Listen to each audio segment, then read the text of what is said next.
Howdy, I am Dr. Larry Brown, and the purpose of this first video is just to give you a brief introduction to myself and some advice on how to approach the course, as well as maybe some of your other courses as you get started here at the university.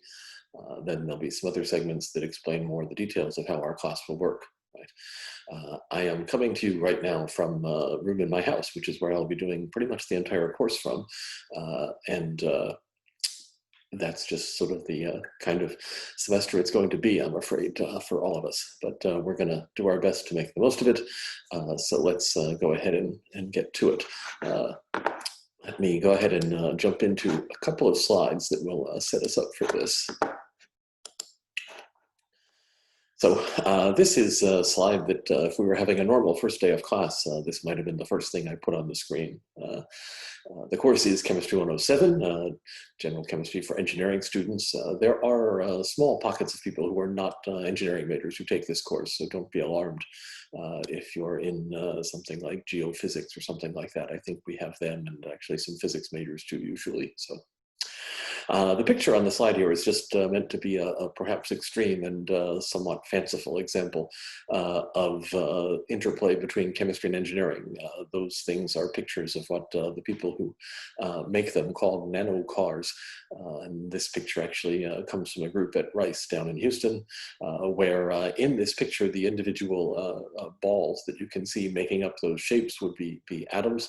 They're sitting on a smooth surface of a material, and because of the way they're designed and put together, they've got things that mimic wheels, and they can actually skate around or slide around on the surface. People really have built things somewhat like this, and even had races among them. And so it's just kind of an example of, like I said, an extreme case of where people use ideas from chemistry, obviously how to attach atoms to one another to build structures, to do something that is much more what we think of as engineering, in this case building something mimicking a vehicle. Okay, and so that's where we'll start.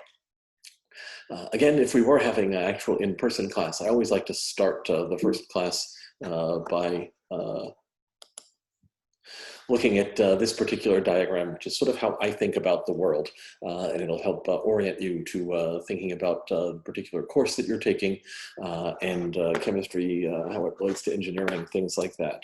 You'll notice that I sometimes do things I don't mean to on the computer here, and it's just my first time. It won't be the last, I'm afraid. So in this, what we have is a sort of a hierarchical view of ways to look at the world. If you start up here on the top, we have what somewhat playfully I have labeled as big stuff, just sort of macroscopic objects, anything that might be of practical value in the world. Those could range from things I might hold in my hand or smaller than that, up to large vehicles, bridges, buildings, anything like that. Okay. If you're an engineer and you're going to design some objects, some things that you want to make and they're supposed to be useful, one of the things you're definitely going to think about is what materials you want to build them out of, right? So if I go down a level from the actual objects, I think about, well, what is that made of? And how does what it's made of influence its properties? And that's something engineers do all the time. Right? If you are going to design something, you want to choose a material that's right for that. Right? Do you want it to be heavy or light? Do you want it to be flexible or rigid? All those sorts of things, right? And so that goes into the materials level of things here. Then we come to the part that our course is mostly about, and that's this part here, which is atoms and molecules, right? So molecules are next going down because my materials will be comprised of molecules, and then my molecules will in turn be made up of atoms. I'm a chemist, I'm not an engineer, and so that particular point of view, the molecules and atoms thing, really truly is how I think about things.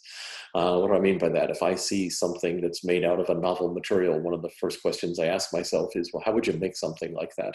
What's going on with the molecules in that make it have that combination of properties that somebody obviously sought out to build that particular object, okay? It's not to say that engineers never think about molecules, because obviously some engineers do, but we're getting away from the realm of where engineers normally live. There's also a large group of people that are known as materials chemists who are very much looking at, drifting towards applied things there. We will occasionally venture a little bit further down to this tier here in our course, protons, neutrons, and electrons. People have been telling you for a great many years of school that atoms are made up of protons, neutrons, and electrons. And so one could choose to just view the world as being all guided by what do protons and neutrons and electrons do when they get together, right? That would be a difficult way to see the entire world, perhaps, but you could do that. And then lastly, on the bottom, I put smaller particles, because we now know that those protons, neutrons, and electrons are themselves divisible into to smaller things, various quarks and leptons and what have you. And that's the realm of particle physicists. And we have a number of those here in our university in the physics department. And they tend to see the world in terms of the interactions of these subatomic particles. Okay. In this case, what will help you to do well in this course will be if you can get yourself to think in this range here and start thinking about what molecules are involved. So I will challenge you a little bit to say, if you see something written down in chemistry form, like as a chemical equation or formulas, think about, can you recognize what molecules those are, what substances they are, right?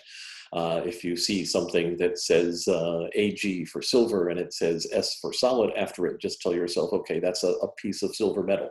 I know what that is. I know what that looks like. Okay. And similarly, if you see other things, you can say those are things that are dissolved in water, or those are things that you might recognize in various ways. If you can do that, things will start to make more sense to you if you get away from thinking about chemistry as just being all about these sort of strange symbols that you don't see in the rest of your life. Okay, that's the one little bit of chemistry content, perhaps, that's in this, this first chunk. We shall spend some significant time together this semester, and so I like to start off by saying a few things about myself, and so here goes. I am Larry Brown. I grew up in Toms River, New Jersey. I've been here for the last, gosh, what are we on now? This is year 32 or something like that coming up. I came here in the fall of 1988. And the very first class I taught was something on the order of 250 people for first year chemistry. And so I've been doing this particular sort of thing for quite a while.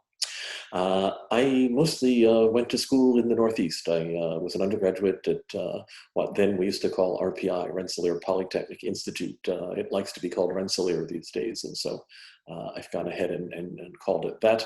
I even spelled it correctly, which is not something that everybody that goes there can do usually. I was a grad student at Princeton, and then I spent a year living in what was then West Germany on a sort of exchange student fellowship. I was in a little town in northwest Germany called Jülich, where there's a large government research lab. I spent a couple of years at the University of Chicago as what is known as a postdoc or postdoctoral research assistant. And then I moved here in the fall of 1988. So I have been here for much longer than you folks have been alive. The university as a whole thinks I'm not so bad at this. There's a little listing down there of a collection of things I've been fortunate enough to win over the years here associated with teaching classes. Okay, and so that's just a little bit about me. In particular, the fact that I grew up in New Jersey is why I indeed do speak a lot faster than most of you. It used to be worse because I've been living in Texas for 30 years. And so I have calmed down my speech a little bit from then, but it's still faster than the average Texan, I'm afraid. This semester, I'm going to be working entirely from home. That's largely because I have a couple of issues in my medical history that potentially put me at increased risk if I were to contract the virus. And so I am continuing to do my best to avoid that. Our course, because of its size, was always destined to be online anyway, right? We are now flirting with 700 people enrolled in the course. Originally, if you may or may not be aware of this, this course was originally going to be one of the first classes that would have been taught in the new 600-person auditorium on campus. And so sometime in the future, perhaps I'll get a shot at being in that room. But we now have on campus a 600-person auditorium, which is, as they say, in the round. So it's a 360-degree room where if I were teaching in there, I'd be in the center and you would be all around. So it was always going to be a different experience. It's just somewhat different one this time. Office hours, I have set a couple hour block after our Monday, Wednesday, Friday class sessions, because that was a time that worked for me. Hopefully it will work for a significant number of you. That doesn't mean that's the only time you can ever interact with me outside of class. It means that's time that I have blocked and will be for that. It's possible because that could overlap a class block. If some of you have a conflict with all of those times, then I will work to shift some of that to another time or add a time. Or we can just set up other alternative times. It's not like I'm booked every other moment, but that's time that I've, for now, budgeted for this. Office hours will also be online, I'm afraid, because again, I'm not going into campus on any sort of regular basis. There's a link in the syllabus for the office hours, as well as a different one for the class sessions. And so we'll all get used to doing this that way. I'm a little bit used to it by now, but this is far more students than I had in my spring class or my very small summer class. And so it'll be still a bit of an adventure. My email address is going to be one of your primary ways of getting in touch with me. That's lsbrown@tamu.edu. That's the simplest version of it. If you look other places on campus, you may find some other addresses for me. Essentially, they all end up in the same place anyway, and that one there is the fewest characters you can use. I do my best to respond to emails and to respond to them reasonably promptly. Some of you over the summer have already experienced that. I can't promise instant responses because, well, there were 700 of you, give or take, enrolled in the class. That means it's not unheard of for me to get 100 emails in a day. So I do my best to send out responses and to reply to things within 24 hours. Typically, if a bunch of people ask a similar question, I may just send a message to the entire class instead of responding individually, because that usually means that a lot of you are wondering about that same thing, just something hasn't been clarified, okay? Because there's lots of emails, don't feel put out or offended if I send you a response that just says yes or no and not much else. That typically just means there's a big stack of emails sitting in front of me, and I'm realizing that if I try to send very nicely written messages to everyone, I might never get through. So it's just sort of my way of trying to deal with things. Our course materials will be in eCampus. I know that right now you're unfortunately somewhat split between the two learning management systems, the old and soon to be retired eCampus and the newer Canvas. We have not switched to eCampus for the large chemistry courses, mainly because we didn't get access to it until quite recently.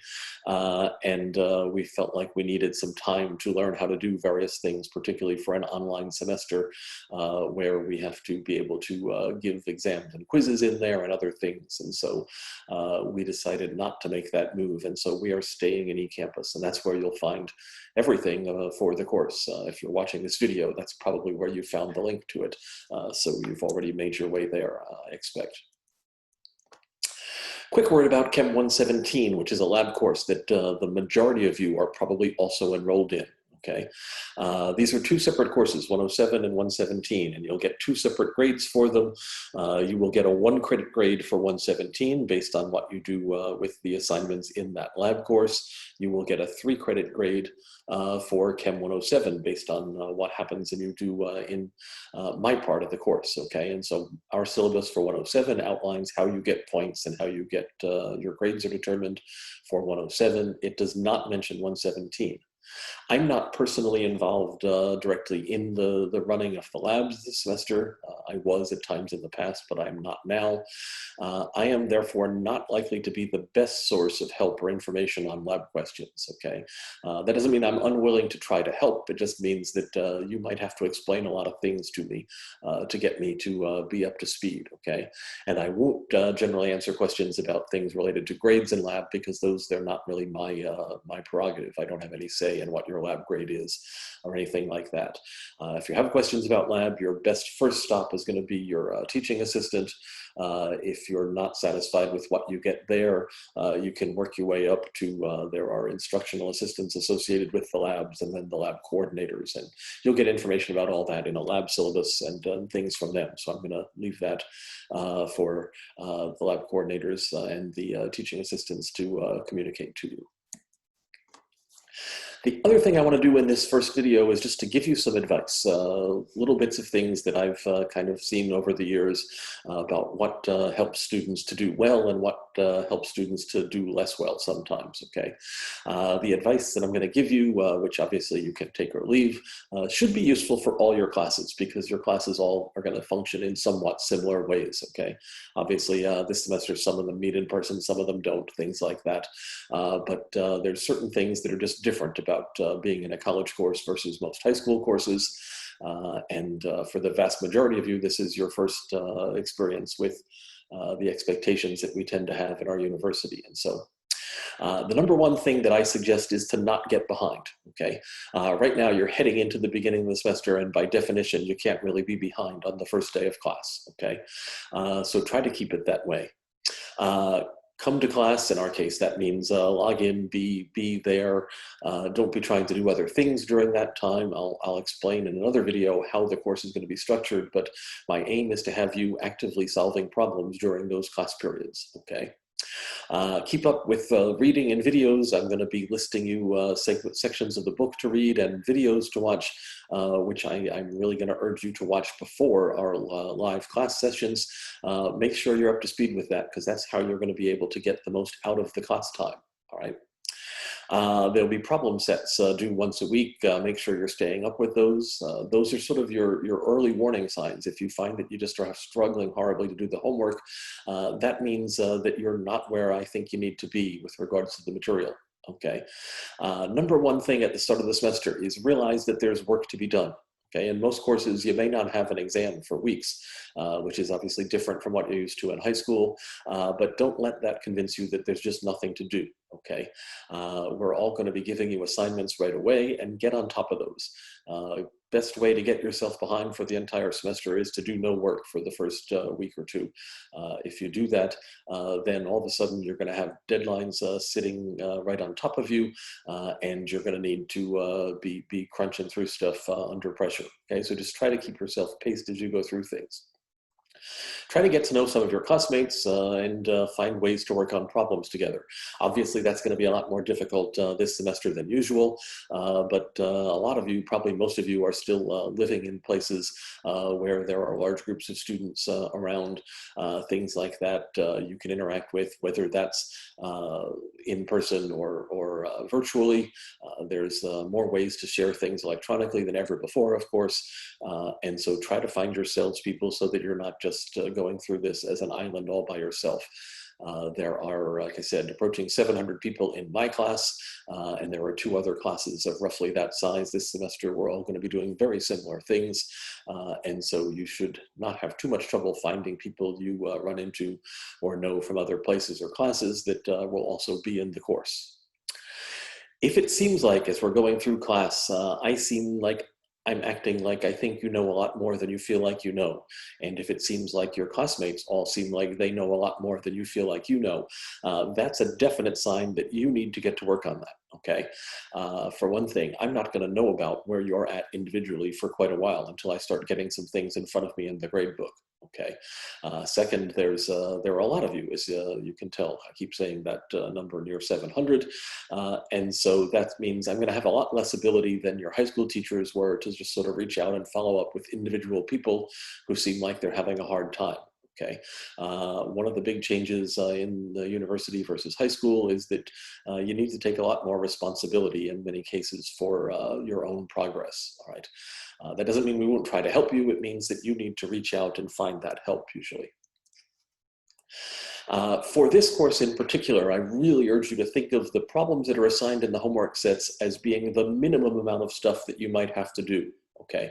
It's a little bit hard for me to put some of this because there's a broad range of backgrounds in chemistry that people have starting this course. Some of you probably took an AP chemistry class last year, and if you took that course and did well in it, then you're going to be familiar with a lot of what we see in this course, okay? I don't believe that means you won't learn anything, but I do believe that you'll see a lot of things that you've seen before. Some of you maybe haven't taken chemistry since around your sophomore year of high school and felt like you didn't learn very much then. You're going to have a harder go of it, and you're going to need to get to work a lot sooner because you're going to be confronting things that are not familiar, okay? A lot of you are going to need to work many more problems than what are in the actual assignments, okay? So try to use those assignments to get yourself calibrated and say, okay, this set of problems I could do, the problems that were about this topic I really struggled with. That's going to say, okay, go out and maybe go in, maybe look at a video again, maybe read the textbook some more, and then find yourself some other problems that you can work that are about that topic.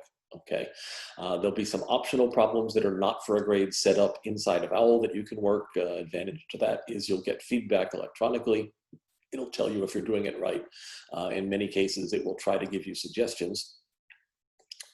There are at least 100 problems at the end of each and every chapter of the textbook, okay? I know that for a fact because my name is on the front of the textbook and because that 100 number is a magic thing that the publishers really just push you for and say there's got to be that many, okay?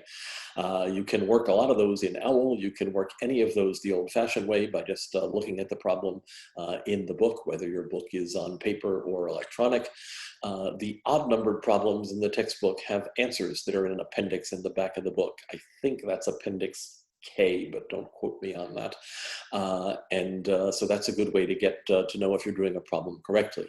If you have the electronic bundle of things, then the ebook, there's usually with that also access to what is known as a student solution manual that has worked out solutions to those odd-numbered problems. I would urge you not to look at those worked out solutions until after you have tried diligently to work the problem yourself. The reason for that is if you look at a solved problem, it will always look easy. All right. If you look at me doing problems, they seem really easy because I'm good at this stuff. Okay, I've been taking this class literally for 30 years, and I am now quite good at working the problems that we see in general chemistry. And so when I do them, they don't look hard. When you do them, for many of you, they will feel a lot harder. Okay, that's not meant to slight you. That's just to say I've literally been doing this stuff for longer than you've been alive. Okay, and so it's a thing you have to practice to get good at. I often say you don't get good at a sport by watching it on TV, right? Everybody that's ever played any kind of sport knows you got to get out there and practice and realize that it's incredibly difficult what those people that are super talented at any sort of endeavor can do, okay? You don't get good at chemistry problems by watching me work chemistry problems, okay? I won't say it doesn't help at all, but it's not the thing that makes you able to solve things. And lastly, to close this out, I'll just say if you feel like you need help, if you're starting to feel like things are slipping away and you're just not catching on, try to start getting help early. Okay, there's a lot of ways you can do that. There are a lot of classmates, as I've mentioned, who will be quite good at this course, okay? There is SI, which stands for Supplemental Instruction. And in our first live class session, hopefully you'll get to meet up on screen with our SI leader, and he will explain to you a bit about what SI is and how that's gonna work this semester. Those are essentially student-run help sessions, okay, where the SI leaders are students who have been through the course before, are familiar with things, and who keep up with class. They actually, when we have in-person lectures, they come to class and sit there and take notes with the students and then go in their own sessions and do things. And so that's a good resource. The lab TAs are all chemistry graduate students. They can help you out with this stuff, and that's part of their job. There's me. My office hours are often a time when we have groups of students working on problems, and we'll try to mimic that as best we can in Zoom. There are assorted tutoring enterprises. There are some on campus which are free to you in the sense that you've already paid for them through fees that you pay and other things like that. And we'll post information like that about that in the eCampus course once I get the up-to-date stuff for that. There are also businesses around town who will tell you that they offer to get you to be able to do well in chemistry in return for some of your money. I don't really have a position about those. I don't know which ones are more or less likely to help you, because it's kind of a personal thing. People learn in different ways, and one service that you might find really helpful, the next person that asks me might find it a complete waste of time. And so if you think that will help you, you're certainly welcome to give it a try. I'm not by any means saying don't do that. I do think we've tried to provide enough resources in the university that if paying someone extra to try and teach you chemistry seems like something you're not readily able to do, I don't think it should be necessary, okay? But there are a lot of ways to get help. The important thing is for you to realize that you might need help and get started towards that. All right, that concludes this first just brief overview of me and a little bit about the course and some general advice. There'll be a couple other videos that I would like you to try to watch before our first class session, so I'm going to end this one now. Thanks.